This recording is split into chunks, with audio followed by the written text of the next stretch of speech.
Halloween is less than a year away, and if you want to make some awesome decorations without scaring your wallet, check out how you can make terrifying custom skulls using simple hardware store spray foam. Get ready for some frightful fun on this edition of Build It with Bigfoot.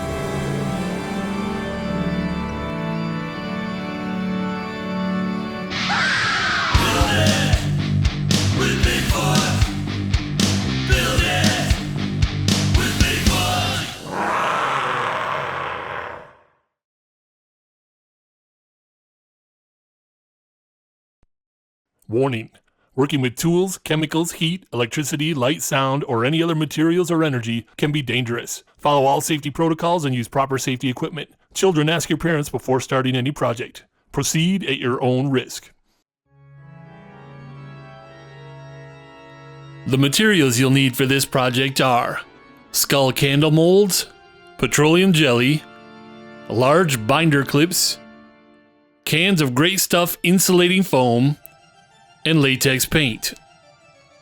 The tools you'll need are a handsaw, sanding sponge, metal putty scraper, respirator mask, safety glasses, nitrile disposable gloves, paint brushes, paper towels, and dark colored marker.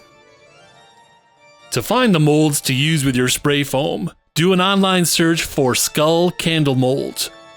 You can also make your own mold by cutting a hollow plastic Halloween skull in two.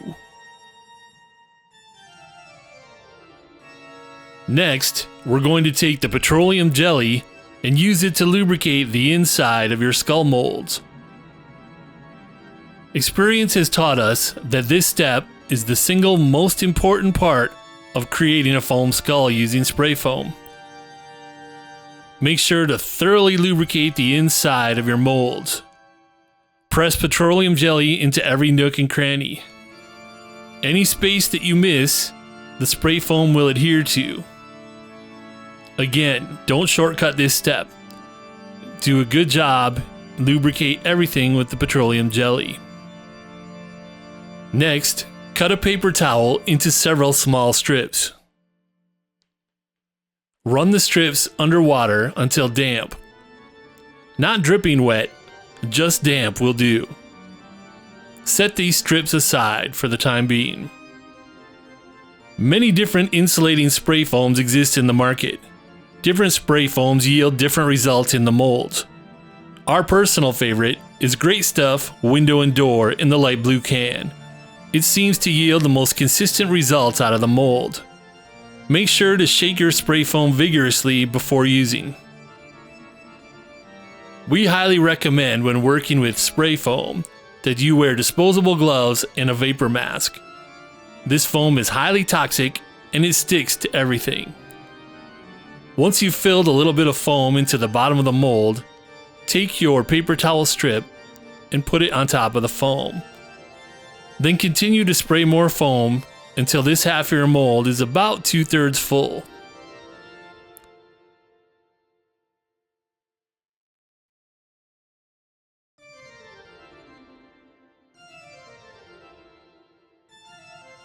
It is very important once half your mold is filled 2/3 with foam that you tap it many times. This helps spread the foam into all the spaces of the mold. If you don't do this, you will lose detail in your final skull. Next, take one of the dampened strips of paper towel and put it on top of the foam. We are now done with this half of the mold. Set it aside and get the other half. We are now going to repeat the same steps for the second half of the mold. Spray foam into the bottom of the mold. Don't forget the wet paper towel strip in the middle of the foam. Finish spraying foam until the mold is 2/3 full. Add a second moistened paper towel on top of the foam. And don't forget the very important step of tapping your mold.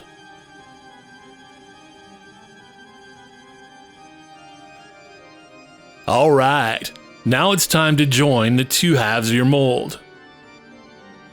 Carefully press the two halves together. Try to align the molds using the provided bumps on the four corners of the mold. Once you're sure they're lined up, join the two halves with the large clips around the outer edge. These clips will hold your mold pieces in place until your foam can dry.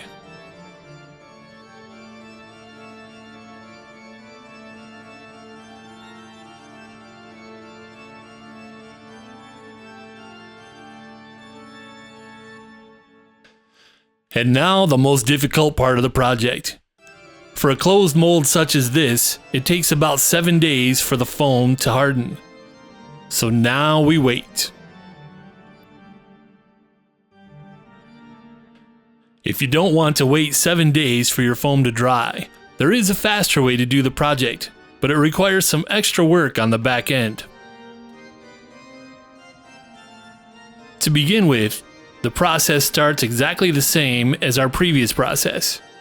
Start putting spray foam into half of the mold, and remember to put the dampened paper towels into the foam.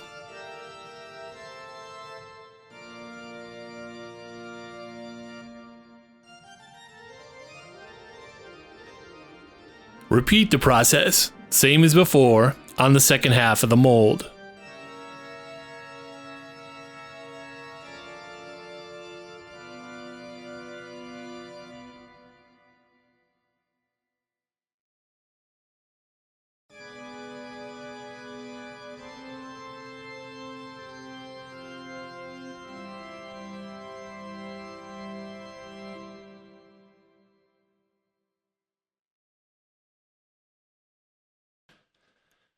Don't skip the very important step of tapping your molds. This is what gives detail to your final foam skull. The big difference between this process and the process we did previously is that for the open face molds, you do not join the two halves of the mold. Let them sit and dry separately for 24 hours. If all goes as planned, you may notice some spray foam expanding beyond the edge of the mold halves. This is totally okay. Next, take a dark marker and outline where your foam meets the mold. Now it's time to release the foam from the mold. Grab the foam firmly and pull. You will soon realize if you did a good or bad job with the petroleum jelly. Release the foam from the other half of your mold in the same manner.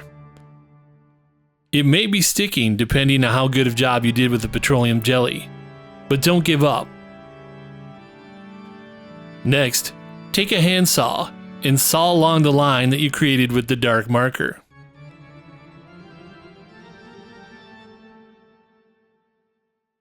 Do this for both chunks of foam that you took out of the molds. If you mark the line correctly, this will allow the two pieces to line up. Take both halves of your skull and fasten them together using toothpicks and/or glue. Now your first skull is whole. So what about our other mold that we set aside earlier? If you've waited the agonizing 7 days, it's time to take the clips off the outside of your mold.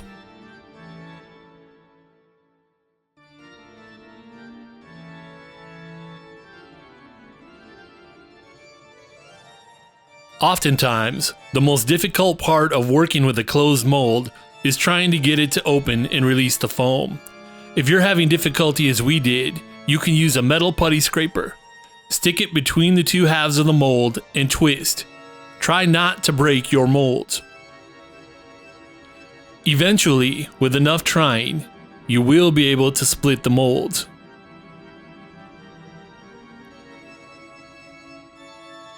Grab the remaining foam and release it from the other half of the mold. This will release your brand new, beautiful skull. If your skull has any unwanted artifacts, you can sand them with sandpaper or a sanding sponge. Apply latex paint to your new creation.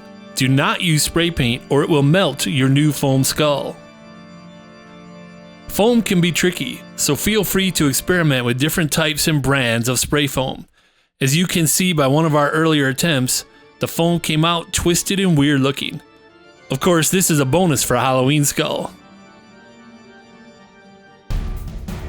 Now that you've finished your custom skull, be sure to display it with pride the entire Halloween season.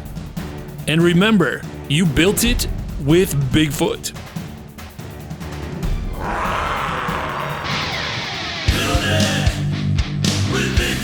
Bigfoot wants you to subscribe to our channel. Seriously, he told me